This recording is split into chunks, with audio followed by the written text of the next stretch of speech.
AP ఎన్నికల polling సందర్భంగా చెలరేగిన హింసపై ప్రత్యేక దర్యాప్తు బృందం తయారు చేసిన నివేదికలో సంచలన విషయాలు వెలుగు చూశాయి.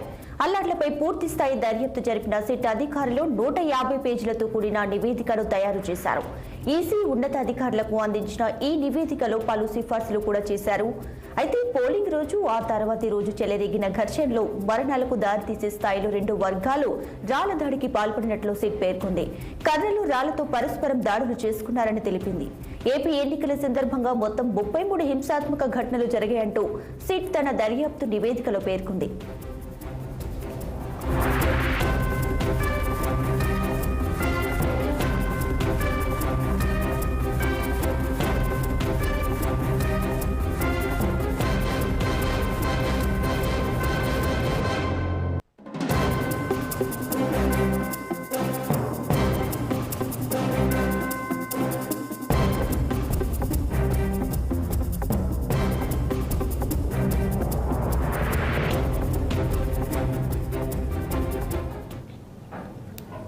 ఇంతకీ సిట్ అధికారులు 150 పేజీలతో కూడిన ఒకటైతే తయారు చేయడం జరిగింది. సో ఇందులో ఏముంది, ఎవరిని నిందితులుగా చేర్చింది, అసలు ఈ ఘటనలకు బాధ్యులను ఎవరిని చూసింది వంటి కీలక అంశాలపై మా ప్రతినిధి రసూల్ మరిన్ని వివరాలు లైవ్ లో అందించడానికి అయితే సిద్ధంగా ఉన్నారు. రసూల్, చెప్పండి, సిట్ అధికారులు తయారు చేసిన 150 పేజీలు అసలు ఏముంది, అసలు ఏమంటున్నారు? రసూల్. దీపిక, మొత్తం పైన రాష్ట్ర వ్యాప్తంగా జరిగినటువంటి ఎన్నికల నేపథ్యంలో జరిగినటువంటి అలజడులు రాష్ట్రంలోనే కాకుండా దేశవ్యాప్తంగా కూడా సంచలనం రేపాయి. దేశవ్యాప్తంగా అనేక రాష్ట్రాల్లో ఎన్నికలు జరిగినప్పటికీ ఆంధ్రప్రదేశ్ రాష్ట్రంలో జరిగినటువంటి హింస ఏ రాష్ట్రంలో జరగలేదనేటువంటి విధంగా అటు మేధావులు కావచ్చు, అదేవిధంగా ఈసీ కావచ్చు, ప్రతి ఒక్కరూ చర్చించుకున్నటువంటి నేపథ్యంలో రాష్ట్ర వ్యాప్తంగా జరిగినటువంటి అల్లర్లపై సిట్ బృందాన్ని నియమించింది రాష్ట్ర ప్రభుత్వం. రాష్ట్ర ప్రభుత్వానికి ప్రధానంగా చీఫ్ ఎలక్షన్ కమిషన్ సిట్ బృందాన్ని వేయాలి. రాష్ట్రంలో జరిగినటువంటి అల్లర్లపై సిట్ ను ఏర్పాటు చేసి 2 రోజుల్లో నివేదిక ఇవ్వాలి అనేటువంటి విధంగా ఆదేశించడంతో మొత్తం పైన రాష్ట్ర ప్రభుత్వం వేసినటువంటి సిట్ రాష్ట్రంలోని ప్రధానంగా మాచర్ల, అదేవిధంగానే అనంతపురం జిల్లా, పల్నాడు, అదేవిధంగానే తిరుపతి జిల్లాల్లో పర్యటించింది. 3 గ్రూపులుగా అక్కడ మొత్తం పైన రాష్ట్ర వ్యాప్తంగా 3 జిల్లాల్లో విచారణ చేసినటువంటి సిట్ బృందం దాదాపుగా 150 పేజీల నివేదికను రాష్ట్ర డీజీపీకి సిట్ బాస్ వినీత్ బిర్జ్లాల్ ద్వారా అందజేసినటువంటి పరిస్థితి. అయితే రాష్ట్ర వ్యాప్తంగా జరిగినటువంటి ఈ అల్లర్లలో ప్రధాన కారణాలు ఏంటి, ఎవరు రాళ్లు రువడానికి కారణం, అదేవిధంగానే వాహనాలు తగలబెట్టడానికి ప్రధాన కారణాలు ఏవి, ఎవరు ఈ హింస జరగడానికి ప్రొవోకేట్ చేశారో అనేటువంటి అనేక అంశాలపైన సిట్ 3 బృందాలుగా రాష్ట్రంలోని 3 జిల్లాల్లో పర్యటించి దాదాపు 150 పేజీల నివేదికను తయారు చేసింది. పూర్తిగా ఇందులో దర్యాప్తు చేశాము, అదేవిధంగానే బాధితులను కలుసుకున్నాం, స్థానిక పోలీస్ అధికారులతో జరిగినటువంటి పరిణామాలపైన చర్చించాం, అదేవిధంగానే సీసీ ఫుటేజ్ తీసుకున్నాం. ఇలా అనేక అంశాల ప్రాతిపదికన రూపొందించినటువంటి నివేదికలో వాస్తవ అవాస్తవాలపై పలువురు రాజకీయ నాయకులు, ప్రధానంగా తెలుగుదేశం, వైఎస్ఆర్సీపీ పార్టీ నాయకులు వారి అభిప్రాయాలను వ్యక్తం చేస్తున్నారు. సిట్ నివేదికలో ఏముంది అనేటువంటిది అందరికీ గుబులు పుట్టిస్తున్నప్పటికీ ఇది కేవలం 2 రోజుల్లో తయారు చేసినటువంటి నివేదిక ఎంత మాత్రం లోతుగా దర్యాప్తు చేశారు అనేటువంటి అంశాలపైన మాత్రం అనుమానాలు తావిస్తుంది. ఎందుకంటే ఇప్పటికే తెలుగుదేశం పార్టీకి సంబంధించినటువంటి ప్రధాన నేతలు కావచ్చు, అదేవిధంగానే వైఎస్ఆర్సీపీకి చెందినటువంటి నాయకులు కావచ్చు, సిట్ నివేదిక పైన కూడా చాలా విమర్శలు చేస్తున్నటువంటి నేపథ్యంలో ఇది ఎంత మాత్రం ప్రభావితం చేస్తుంది అనేటువంటి విషయాలపైన పూర్తిగా చర్చనీయాంశంగా మారినటువంటి పరిస్థితి. మొత్తం పైన జరుగుతున్నటువంటి ఏదైతే ఈ దర్యాప్తు, అదేవిధంగానే నివేదిక పొందపరిచినటువంటి అంశాలపై ఇప్పటికే డీజీపీకి నివేదిక ఇచ్చారు. ఇక డీజీపీ దీన్ని దాదాపుగా చీఫ్ ఎలక్షన్ కమిషన్ కూడా పంపించినట్టు కూడా తెలుస్తుంది. అయితే దీంట్లో ఎవరిని నిందితులు చేశారు, ఎంత మందిని అరెస్ట్ చేశారు అనేటువంటి విషయాలపై కూడా అనేక విమర్శలు వ్యక్తం అవుతున్నాయి. వందల సంఖ్యలో కేసులు నమోదైనప్పటికీ కొంతమందిని మాత్రం ఇప్పటికీ ఇంకా అరెస్ట్ చూపించారు. మిగిలిన వారు ఏమయ్యారు అనేటువంటి విధంగా కూడా ప్రశ్నలు తలెత్తుతున్నటువంటి పరిస్థితి. మొత్తం పైన రాష్ట్ర వ్యాప్తంగా తయారు చేసినటువంటి నివేదిక మాత్రం ఒక కొలిక్కి వచ్చింది అనేటువంటి విధంగా చెప్పవచ్చు. అయితే దీనిపైన కేంద్ర చీఫ్ ఎలక్షన్ కమిషన్ ఏ విధంగా స్పందిస్తుంది అనేటువంటిది కూడా వేచి చూడాల్సినటువంటి పరిస్థితి. మొత్తం పైన 150 పేజీల నివేదికలో ఎవరైతే ప్రధాన నేతలు ఉన్నారో వాళ్ళందరినీ కూడా కేసుల్లో ఉంచుతారా, లేకపోతే కేవలం దాడులకు పాల్పడినటువంటి కొంతమంది పైన కేసులు నమోదు చేసి వారిని చేతులు దులుపుకుంటుందా అనేటువంటిది కూడా వేచి చూడాల్సినటువంటి పరిస్థితి. మొత్తంపై ఈ నివేదిక సిట్ నివేదిక మాత్రం పెద్దగా ప్రభావితం చేసే అవకాశాలు మాత్రం ఉంటుందనేటువంటి విధంగా చెప్పవచ్చు. Deepika. Right Rasul, thanks for the updates.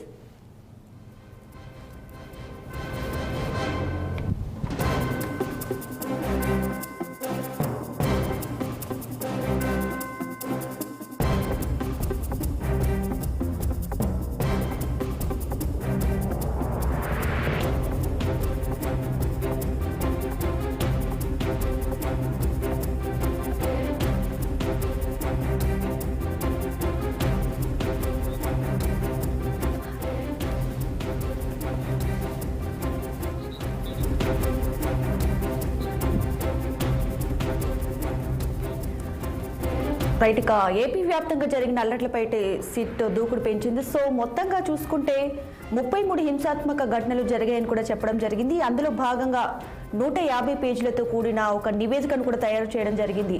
So ఈ నివేదికలో ఏముంది, అసలు వాళ్ళు ఏం చెప్తున్నారు అనే వివరాలను మా ప్రతినిధి గుంటూరు నుంచి పవన్ అందించడానికి అయితే లైవ్ లో సిద్ధంగా ఉన్నారు.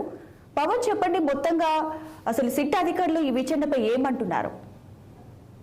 ఎస్టీపీగా మొత్తానికి ఆంధ్రప్రదేశ్ లో హింసాత్మక ఘటనల నేపథ్యంలోనే సిట్ సంబంధించినటువంటి అధికారులు అయితే మాత్రం పూర్తి స్థాయిలో విచారణ పూర్తి చేశామంటూ ఇప్పటికే డీజీపీకి అయితే మాత్రం ఒక వివరణ అయితే మాత్రం ఇచ్చారు. మరి అంతేకాకుండా కేంద్ర ఎన్నికల సంఘానికి కూడా ఈరోజు దాదాపు 151 పేజీలతో కూడినటువంటి నివేదికలు మాత్రం సమర్పించినటువంటి పరిస్థితి కనిపించింది. దాదాపుగా చూసుకోవచ్చు, ఏదైతే హింసాత్మక ఘటనలు ప్రాంతాలు పల్నాడు జిల్లా మాచర్ల నియోజకవర్గం కావచ్చు, నసరాపేట కావచ్చు, పెదకూరపాడు కావచ్చు, అదేవిధంగా గురజాల కావచ్చు, ఈ యొక్క 4 నియోజకవర్గాల్లో చెలరేగినటువంటి అల్లర్ల నేపథ్యంలో కూడా ఆయా సంబంధించినటువంటి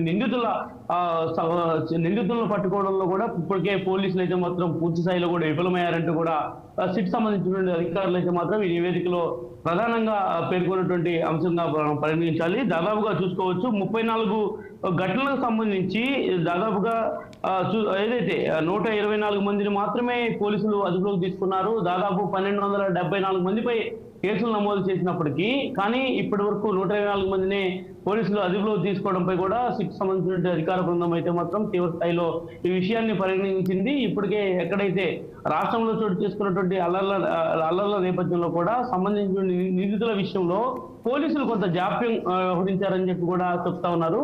ముఖ్యంగా అందులో భాగంగానే ఏదైతే రాళ్ల దాడి కావచ్చు, అదేవిధంగా బీ ప్లాంట్ గానే ముందుగానే రాళ్లు కర్రలతో దాడి చేసుకుంటున్నారు అనేటువంటి ఒక ప్రచారానికి సంబంధించి కూడా పోలీసులు ఎందుకు తెలుసుకోలేకపోయారు అనేటువంటి కోణంలో కూడా సంబంధించినటువంటి అధికారుల నివేదికలో దీనిపై కూడా పూర్తి స్థాయిలో కూడా ఆంధ్రప్రదేశ్ డీజీపీ నుంచి కొన్ని వివరాలు రాబట్టాలని కూడా ప్రయత్నం అయితే చేస్తా ఉంది. సో అందులో భాగంగానే ఇప్పటికే కూడా ఈ యొక్క ఘటనలకు సంబంధించి గుంటూరు రేంజ్ ఐజీతో పాటు డీజీపీ సైతం కూడా మెమో ఇచ్చినట్టుగా కూడా ప్రస్తుతం మనకి తెలుస్తా ఉంది. మెమోలు ఇవ్వడమే కాకుండా పూర్తి స్థాయిలో కేంద్ర కమిషన్ సంబంధించినటువంటి అంశంపై ఎక్కడ ఎలాంటి దర్యాప్తులో ఎలాంటి ఇబ్బందులు లేకుండా చూడాలని చెప్పి కూడా ఇప్పటికే ఆదేశిస్తా ఉంది. మరోపక్క ప్రతిపక్షం అయితే మాత్రం ఒకటే చెబుతా ఉంది, ఆంధ్రప్రదేశ్ జరిగినటువంటి అల్లర్ల హింసాత్మక ఘటనల నేపథ్యంలో సిట్ సంబంధించినటువంటి అధికారులు ఏదైతే ఆంధ్రప్రదేశ్ చీఫ్ సెక్రటరీగా ఉన్నటువంటి జవహర్ రెడ్డి పంపించినటువంటి బృందమే కాబట్టి తన అధికారులు అయితే మాత్రం లోతుగా దర్యాప్తు చేయలేదు. ఇంకా చాలా మంది నిందితులు ఉన్నారు. ప్రధానంగా ఈ యొక్క హింసాత్మక ఘటనలో పాల్గొన్నటువంటి నిందితులను పక్కన పెట్టి కొంతమందిని మాత్రమే అదుపులోకి తీసుకుంటున్నారని చెప్పి కూడా చెప్తున్నటువంటి పరిస్థితి కూడా కనిపిస్తా ఉంది. సో ఈ నేపథ్యంలోనే ఈ ఘటనలపై మరొకసారి కూడా సిట్ విచారణ అయితే మాత్రం జరగాలి. ఏదైతే సిట్టింగ్ జడ్జిగా ఉన్నటువంటి అధికారులచే ఈ యొక్క విచారణ జరగాలని చెప్పి మాత్రం ఇప్పటికే ప్రతిపక్షం అయితే మాత్రం చెప్తా ఉన్నటువంటి నేపథ్యంలో ఈ యొక్క 151 పేజీలలో ఉన్నటువంటి నివేదిక పూర్తి స్థాయిలో కూడా ఇక రాష్ట్రంలో జరిగినటువంటి అల్లర్లకు సంబంధించి కావచ్చు, పోలీసు అధికారులపై కావచ్చు, పూర్తి స్థాయిలో కూడా కొంత వాటిపై సంబంధించినటువంటి వేటు పడే విధంగా ఉందని చెప్పి కూడా ఇప్పటికే పోలీసు వర్గాల్లో చర్చ అయితే మాత్రం నడుస్తా ఉంది.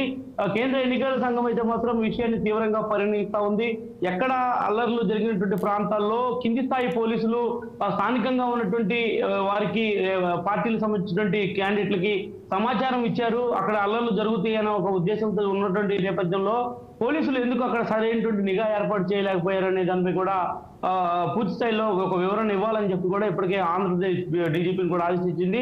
ఏదైతే చూసుకోవచ్చు మనం ప్రధానంగా చూసుకున్నట్టయితే ఈ యొక్క హింసాత్మక ఘటనల నేపథ్యంలోనే పల్నాడు జిల్లాలో ఉన్నటువంటి ఎస్పీని మార్చారు. అదేవిధంగా కలెక్టర్ని సైతం కూడా ఎక్కడ ఉపేక్షించిన పరిస్థితి కూడా కనిపించలేదు.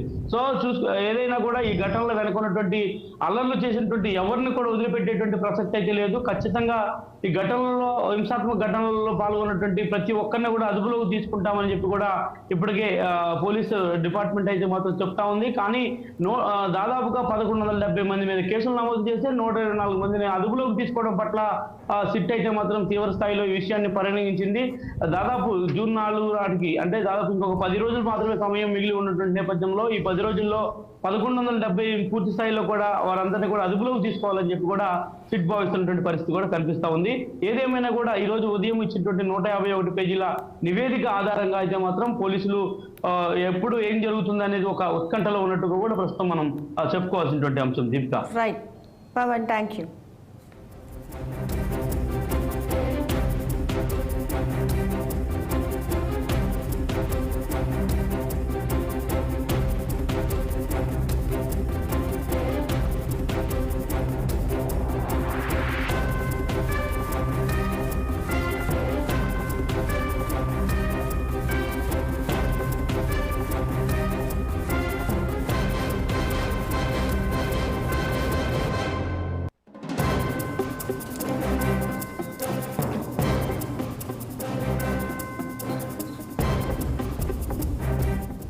ఏపీ ఎన్నికల పోలింగ్ సందర్భంగా చెలరేగిన హింసపై ప్రత్యేక దర్యాప్తు బృందం తయారు చేసిన నివేదికలో సంచలన విషయాలు వెలుగు చూశాయి. అల్లర్లపై పూర్తి స్థాయి దర్యాప్తు జరిపిన సిట్ అధికారులు 150 పేజీలతో కూడిన నివేదికను తయారు చేశారు. ఈసీ ఉన్నతాధికారులకు అందించిన ఈ నివేదికలో పలు సిఫార్సులు కూడా చేశారు.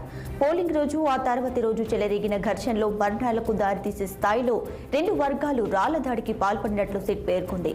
కర్రలు రాళ్లతో పరస్పరం దాడులు చేసుకున్నారు. ఏపీ ఎన్నికల సందర్భంగా మొత్తం 33 హింసాత్మక ఘటనలు జరిగాయంటూ సిట్ తన దర్యాప్తు నివేదికలో పేర్కొంది.